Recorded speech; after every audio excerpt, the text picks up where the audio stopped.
makers of Chase and Sanborn coffee, the superb blend you know is fresh, present the Chase and Sanborn Hour. And your host, Don Amici.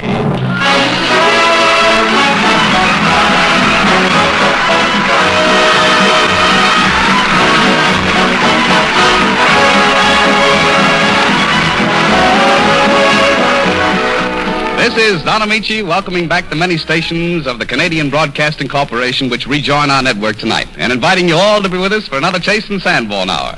There's another reason why we're especially pepped up tonight for all of us. Nelson Eddy, Dorothy Lamour, Robert Armbruster, and the Chase and Sanborn Orchestra will soon join hands across the Pacific and exchange gossip with our happy Hawaiian playboys, Edgar Bergen and Charlie McCarthy. Cablegram for Don Amici. Cablegram for Don Amici. For me? Give it to me, boy, will you? Yes, sir. Very good, sir. Thank you, Messenger Eddy. You can now get on your bicycle. Say, I'll bet it's a message from Charlie. Good guess, Dottie. That's who it's from, all right. Hey, look, Nels, you been reading my mail? Well, as Charlie would say, it's hardly worth steaming open. Prittle, prattle, and small talk. What does my lammy pie have to say for himself? Patience, Dottie, here is the lowdown. Dear landlubbers, I'm standing by, sitting on Bergen's knee, awaiting the fatal word which allows me to speak to used fellows across the sea. I love you all, but if I find the guy who slipped the termites into my basket of fruit, I'll clip him, so help me, I'll mow him down. Say, look, Nels, you sent the basket of fruit, didn't you? Yes, I did, but I'm innocent, Don. I swear I'm innocent. For your sake, Nelson, I hope you are. That McCarthy is a dangerous hombre. But I think he'll be as pleased as we are to know who we have for our special guest this evening, the charming Wendy Berry and the chatterboxy Vera Vague. We hope you'll all enjoy our show and that throughout the week you'll remain our friends as well as friends of Chase and Sanborn. It's ship ahoy and clear the decks for Nelson Eddy as he sings a hale and hearty song of the billowing waves. I must down to the seas again. Yo-ho, Nelson. Yo-ho, Don.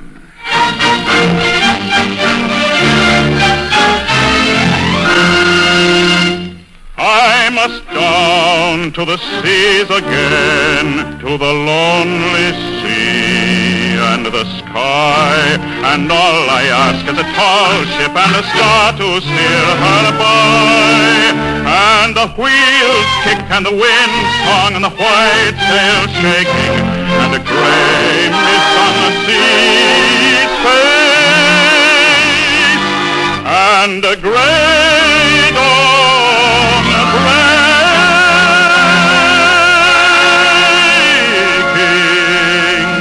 I must down to the seas again, for the call of the running tide is a wild call and a clear call that may not be denied.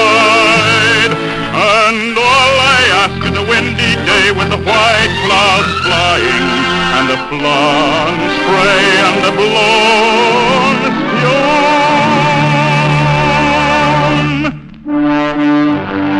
and the seagulls cry.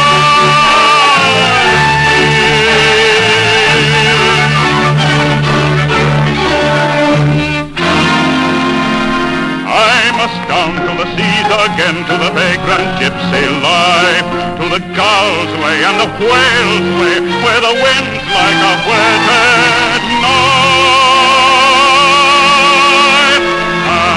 And all I ask is a merry, merry yarn from a laughing fellow rowboat, and quiet sleep and a sweet dream when the long tricks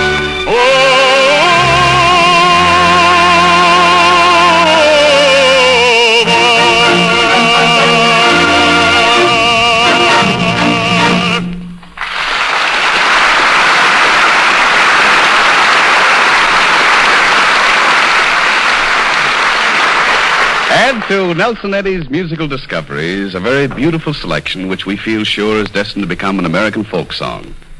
The music is by Sidney King Russell and the words by Jesse Stewart, a native of Kentucky who, somewhere between the busy hours of milking cows and tending to his sheep, finds time to jot down his poetic thoughts. Nelson Eddy sings Sandy River.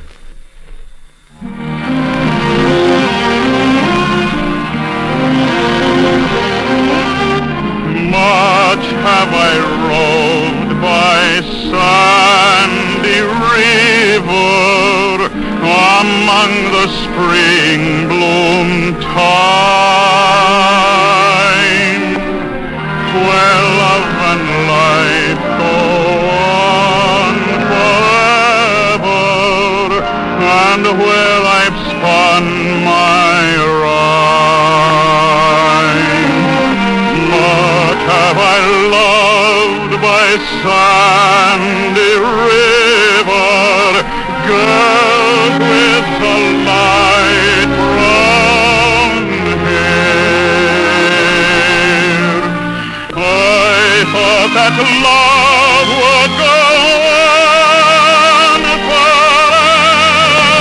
forever, spring be forever fair. The spring from mountains goes forever, but not for us who fade in love and life by sandy river, before our dreams are made, before our dust goes back forever to mountain earth we've known, before the sweet time blossoms hither among the gray sandstone. I pray the music from this river will sing for them and me, will sing for us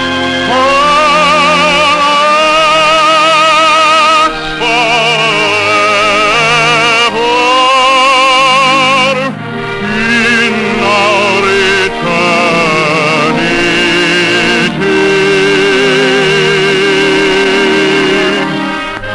Will sing for us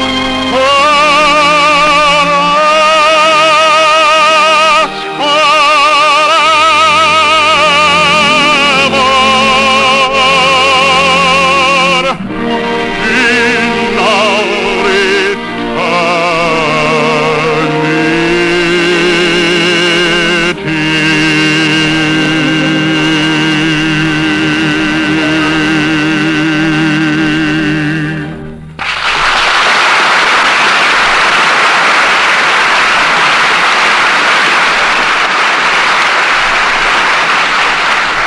We're asking the weatherman to be especially good to us because with his cooperation, we'll hear the voices of our globe-trotting pals, Edgar the Bergen and Charles the McCarthy from Honolulu. Anything is liable to happen with a combination of shortwave and Charlie McCarthy, but nothing ventured, nothing gained. So if the Hawaiian moon will stop its mooning and the witching waves will cease their witching, we'll say, "Aloha, Charlie, how are you?" I say that's frightfully clever, Mr. Amici. Hello, how are you? Get it, Bergen? Yes, I get it. Good, huh? Yes. Yes, I thought that as a welcome it was excellently worded, unusual, Uh-huh. and cleverly put. Yes, yes. I didn't think it was good either. No, you... Oh, I tell you, those people on the mainland, they don't know what's good, do they? No. Oh, dear. Now, girls, stop it, girls. Go away, you hula girls. Go away. All right. Go away, go away, go away. Charlie, what's the matter with you? You must leave me alone, Jack. What are you talking about? There are no hula girls in here. Oh, Bergen, facts, facts, facts. You'll never get anywhere if you don't develop a little vision. Oh, I see. Well, never mind that. I'm sure that Don and the gang are more interested in learning about our trip. Oh, yes. Wasn't that a wonderful trip? Yes. Oh, it was so wonderful, Bergen. Oh, dear. It certainly was. Yes, it certainly was, yes. Oh, there's nothing like the ocean. No. Sitting in a deck chair with a salt spray, slapping you in the kisser. Oh, that's life. Yes, it is. Yes, there is. You know that boat, you know, it was plowing along through those waves at 20 miles an hour. No, Charlie. Yes, it was. No. Oh, yes. When one travels on water, he designates distance by knots. Oh, Not miles. is that so? Yes. Well, I don't care. The boat was going 20 miles an hour. No, it wasn't. 20 knots. Is that so? Yes. All right. Miles to me and knots to you, very Well, after that trip, I thought you'd be a real sailor, Charlie. Well, I ought to be. I talked to the captain, you know. Oh, you did? Yes, I did. Yes. Did you see the captain's bridge? I was going... What'd you say? I said, did you see the captain's bridge? Well, only when he laughed. Oh, No, I mean, did he take you up there where the pilot wheel is? oh, yes, he did, yes. But he wouldn't let me monkey around much up there. I started to turn some of the gadgets, you know. Yes. And he threw me out. Is that so? He just threw me out. Didn't care. He threw me out. It's just disgusting. Yes. Well, I'm not surprised. No? No. You know, your behavior on that trip was not of the best. Oh. No. Well, it was the best I could do. Well, I know where I made my first mistake. What was that? I gave you a cabin all to yourself. Oh, that was no cabin. That was just a little hideaway. That was no favor either. Oh, yes, it was. I think it was very generous of me to give you a cabin. Yeah? Yes, very few boys your age have a cabin all to themselves. Is that so? Yes. Do you know how far down in the boat that cabin was? No. The man told me it was very nice. The man told you? Yeah. Wait till I tell you. All right. Was it far down? Yes. I don't mind a porthole being painted on the wall. And I didn't mind the passengers coming down there to develop pictures. But when I found out I was sharing accommodations with the propeller shaft, Oh, I can't believe that. Yes. You mean to say the propeller shaft went through your cabin? it certainly did. I saw so much of it, we started going around together. Oh. No, well, I don't believe your cabin was that far down. It wasn't there. My cabin was so far down, Yes. that when I came up on A deck, I got the bends.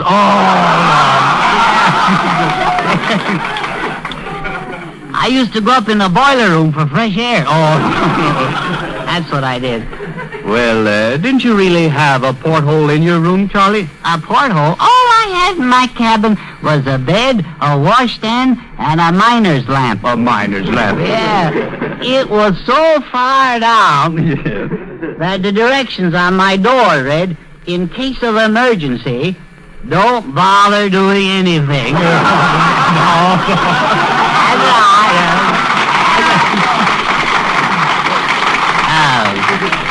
It's getting pretty low, you know. Yeah. Well, that's ridiculous, Charlie. Now, tell me the truth. Weren't you on C deck?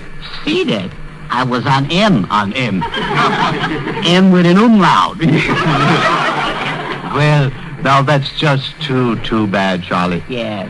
I'm awfully sorry. I know you mean that, too. Yes. I'm ashamed of myself. Uh-huh. It will never happen again. Yeah. Ho, Nelly. Yes. I noticed that every time I went to the dining room, though, or swimming pool, you managed to be down there ahead of me. Yes, well, a guy has to do something. I came down for exercise. I see. Yeah. Well, you certainly had a fine time showing off on the diving board. Yes, that's pretty good there. I'm at my best there. Yes. On the old diving board. And I got quite a variety of them now. Is that so? Yes, indeed. Yes, I have. Well, tell me, what is your favorite dive? Sloppy Joe's. Oh, no. I must control my thoughts here. But speaking of diving, Yes. Bergen, you should have seen me the day I did a standing, sitting, half-gainer, Flying Dutchman dive. Yes. Well, now that sounds wonderful. Well, how did you do it? Well, I started out by falling off the springboard, And then I ad-libbed. Yes, So then I went right into my Australian crawl. I see. Yeah. The Australian crawl. Uh-huh. Oh, is that what you were doing? Yes. You wouldn't know it, Bergen, but that's what it was. Yes. Charlie, do you know why they call the Australian crawl the Australian crawl? Yes, I do. Yes, I do. Yes, I do. Well, why? Well, I'll tell you. Do you know anything about Australia? No, I don't. Oh, that helps. Here I go. In Australia, there was once a fellow by the name of Crawl, see? You sure? Oh, positive. Yes. Herman T. Crawl was his name. Yes. Now, you take Melbourne, for instance. You've never been to Melbourne, have you? Yes, I've been to Melbourne. Oh, you've been there, huh? Yes. Oi, oi, oi. Well, in that case, I guess you better take Sydney. All right, I'll take Sydney. Yeah. I'll take Sydney and you take Melbourne. Yeah. Or better still, you take me and let Melbourne take Sydney. All right. Now we got something. Yes. Now, where are we? Well, you're explaining how the Australian crawl got its name. Oh, yes, of course, yes, naturally. Yes. Well, I think that sums it up. It sums it up. Yeah. Sums what up? I don't see how I can make it any clearer. Any clearer? Yeah. But you haven't told me a thing. Well, I've told you all I know. I believe that. Now, really, Charlie, now that you've landed here, Uh-huh. how do you like Honolulu? Oh, it's gorgeous. It's just gorgeous. All those hula girls. Yeah. And the scenery? Yes, and the hula girls. Yeah. And the hula girls. Yes, and the wonderful surf. And the wonderful hula girls. All right. Can't you think of anything but hula girls? I can, but why should I? Oh, there are so many things to see here. Why, yesterday I visited Mauna Loa. Yeah? Very interesting. Yeah? Yes. Has she got a friend? Oh, no. Charlie, Mauna Loa is the most famous volcano on the islands. Well, I didn't know that. Do you know anything about the islands, Charlie? They have hula girls. Yes, I know that. Well, let me tell you something about Hawaii. Yeah, pray do. Yes. It consists of a group of 20 islands discovered by Captain Cook in 1778. Oh, good. Yes. They are very fertile and abound with tropical vegetation and fruits. Uh-huh. And they are... Charlie. Oh, well, Are you listening? yes. All right. Are you learning anything? No, just listening to you.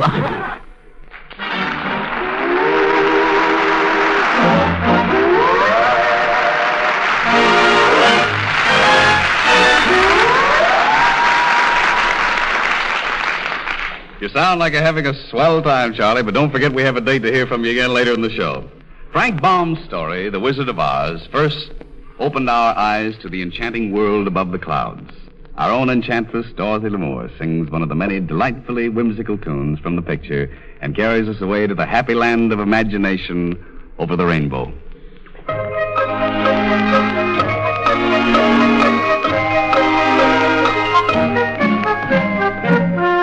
When all the world is a hopeless jumble and the raindrops tumble all around, heaven opens a magic lane. Somewhere over the rainbow, way up high, there's a land that I heard of once in a lullaby. Somewhere over the rainbow, skies are blue, and the dreams that you dare to dream really do come true. Someday I'll wish upon a star and wake up where the clouds are far behind me, where troubles melt like lemon drops away above the chimney top. That's where you'll find me. Somewhere over the rainbow, bluebirds fly, birds fly over the rainbow. Why then, oh, Oh, why can't I?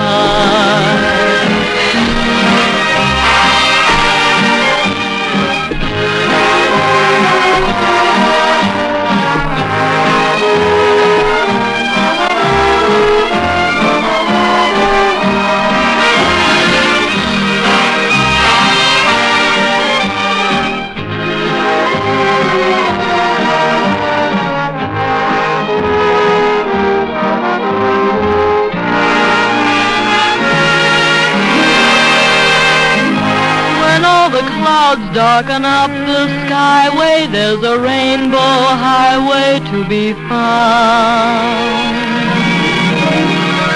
Somewhere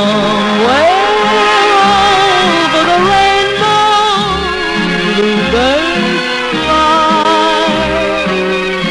They fly over the rainbow. Why then, oh, why can't I? If raindrops disappear and make a blue sky, if sunbeams make a rainbow in a new sky, if happy little bluebirds fly beyond the rainbow, why, oh, why can't I?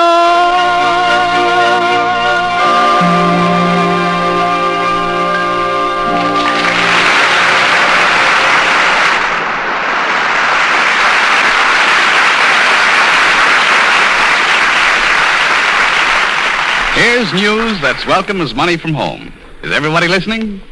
This news is money to somebody, $2,500 all in one lump. And just think what you could do with that. Buy a new car, start a business of your own, and that's only one of the prizes in this easy contest. 1,500 other listeners are each going to receive a crisp new $5 bill. All you do is tell us why you changed to Chase & Sanborn dated coffee in the new silver package. You had your own reason, and now it may be worth $2,500 to you. Was it the fine quality of dated coffee in the new silver package? Did the richness of flavor win you over? Or did you change in appreciation of this radio show of ours? Or because you wanted freshly roasted coffee? There are countless reasons for changing, so many in fact that in recent years, more people have changed to dated coffee than to any other. So tell us your reason. Think of that big first prize and 1,500 other chances to win, with duplicate prizes in case of a tie. Now here's all you do. Take the dated front from Chase & Sanborn dated coffee in the new silver package, and on the inside, write these words. I changed to Chase & Sanborn coffee because. Then, finish that sentence in 25 words or less. Clearness, sincerity, and originality are what count. Mail your entry to Chase & Sanborn, 420 Lexington Avenue. That's 420 Lexington Avenue, New York City. I'll repeat that later, so keep a pencil handy. Be sure to enter this contest when you get your Chase & Sanborn dated coffee in the new silver package.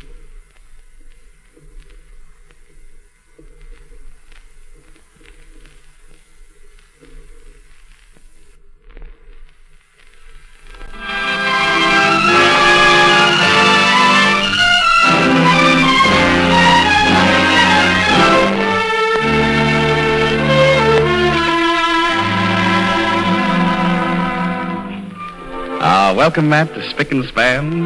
Our door of hospitality is wide open, and our greeting line is wreathed in smiles as we hail the visit of our lovely guest, Wendy Berry. Miss Berry has just won new honors for her splendid performance in RKO Radio's picture, Five Came Back.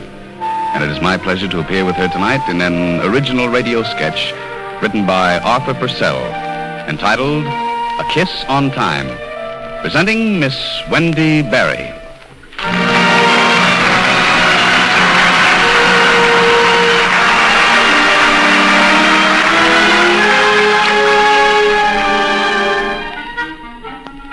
Our scene is the Union Railway terminal in a large city. Standing a little apart from the crowd awaiting trains are two people, a dignified elderly gentleman and a well-dressed young man. At the moment, the young man seems a very distressed young man indeed, as he argues some point or other with his companion.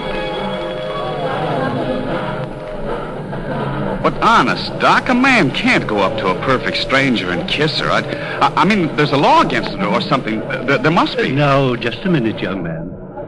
You put yourself in my hands, did you not? Well, sure. When a guy finds himself wandering around with no idea who he is or where he came from, he gets a little worried. That's only natural. Certainly.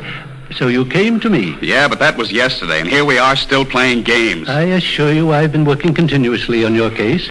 I found out more about you than you realize. And now, after consulting the police, I know all about you. The police? Wait a minute. I'm not a criminal, am I? No, you're not a criminal.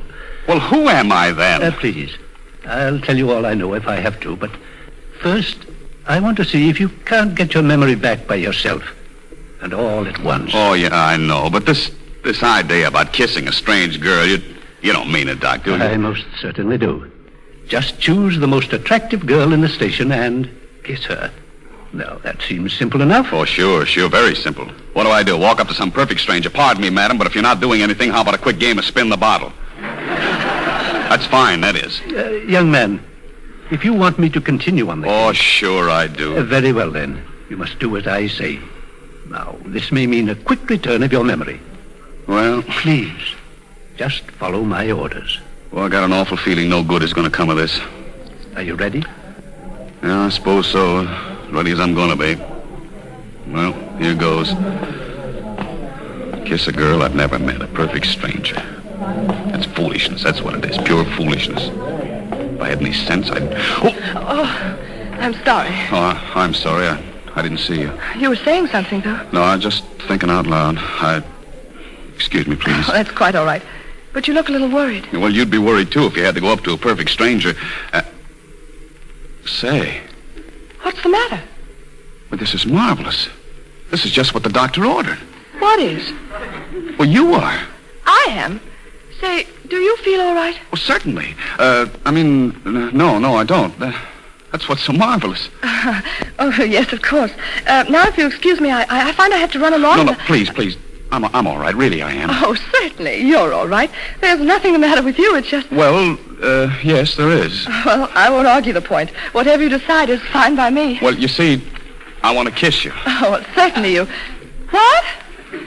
Well, that's what my doctor told me. Say, what is this? Well, I don't know who I am, and my doctor said if I kissed a strange girl, which is you, that is, you're strange. You're not strange, but you're a stranger. Do I sound like I'd been run over by a truck? Oh, is that what it was? Well, I don't know. I don't remember. But anything is possible. Really, it's all very confusing. You can say that again. Well, it's all my doctor's fault. He prescribed a kiss, and I... Really, I don't mean to be offensive. Go on. You were just telling me about being run over by a truck. Oh, no. I just said I must have sounded that way. Oh, yes, I remember. Well, do you mind? Do I mind what? Is your memory bad, too? Well, that's great. That gives us something in common, doesn't it? My memory is very good, but I can't understand your thoughts when you pass them out like bits of a jigsaw puzzle. Oh, now, please don't be mad. I'm really not trying to flirt. Oh, of course not. Flirting must just seem like child's play to you. No, I told you those are my doctor's orders. Well, I still don't know what you're talking about, of course, but keep on giving me the pieces. Who knows? I might be able to fit them together. You know, I knew your voice would sound like that. Like what? Like it does. I don't know you, do I? Oh, now, wait a minute. I've heard that one before. Oh, and you started out so originally, too. No, I've been trying to tell you that I'm not flirting with you. Of course not. I'm only speaking to you because I think you're a very understanding girl. Thank you. Well, is it all right? Is what all right? Oh, now, look, do I have to explain it all over again? I have to kiss you. It's doctor's orders. Your mind. You've probably been working awfully hard. Well, I'm working hard right now at this. And I'd like to get it over with as soon as possible. Well, isn't that nice? You sound as though you're about to have a tooth pulled. Oh, no, I didn't mean it that way. After all, if I'm going to kiss you, it seems to me the least you could do is act as though you liked it. I'm sorry. It's only common courtesy. Honest, I didn't mean anything. I just want to get it over with as quickly as possible. You see, I'm really a very diffident person.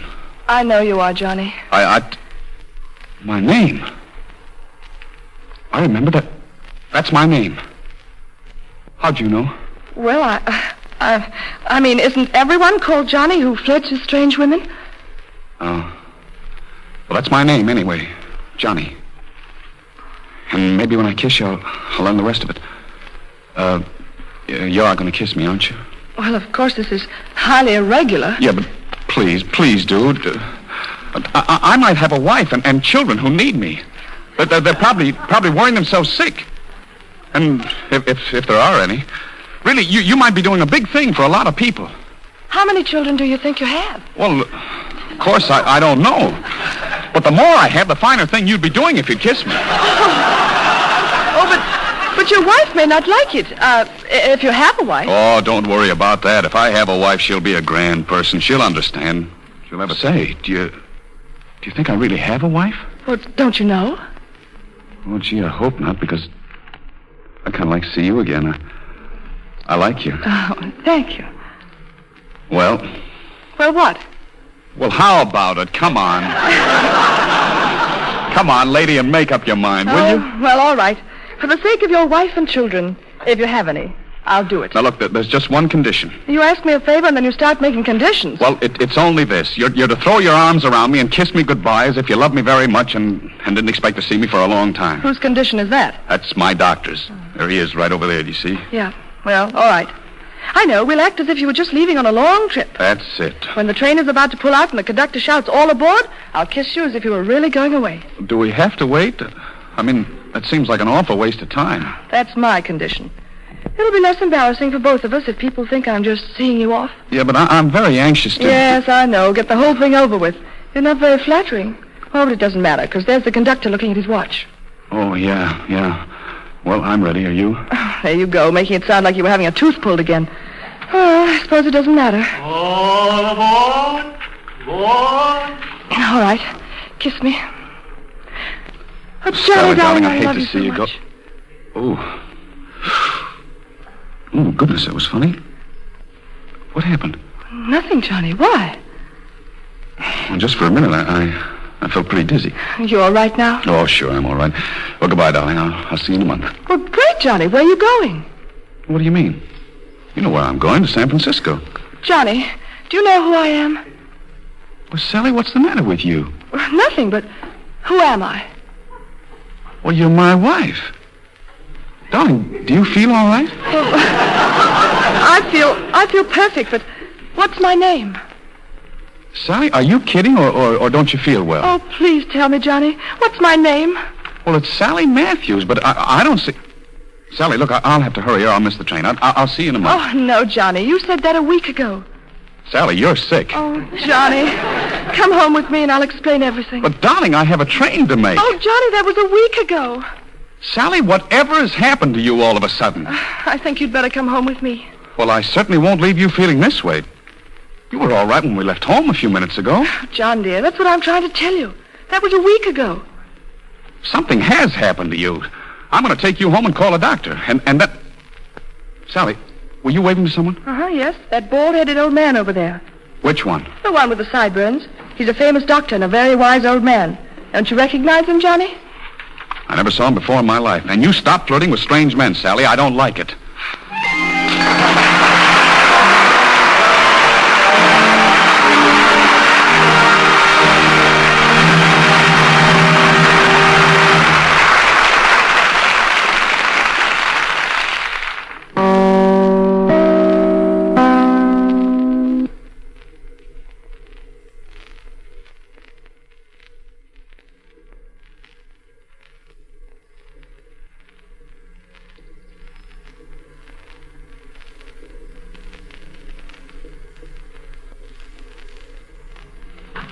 This is Don Amici, and the Chase and Sanborn Hour continues. It takes all types of people to make the world, and it takes Vera Vague to confuse it. But we like her kind of confusion, so this evening we welcome our garrulous guest, the only woman who ever won a jitterbug contest with her chin, Vera Vague.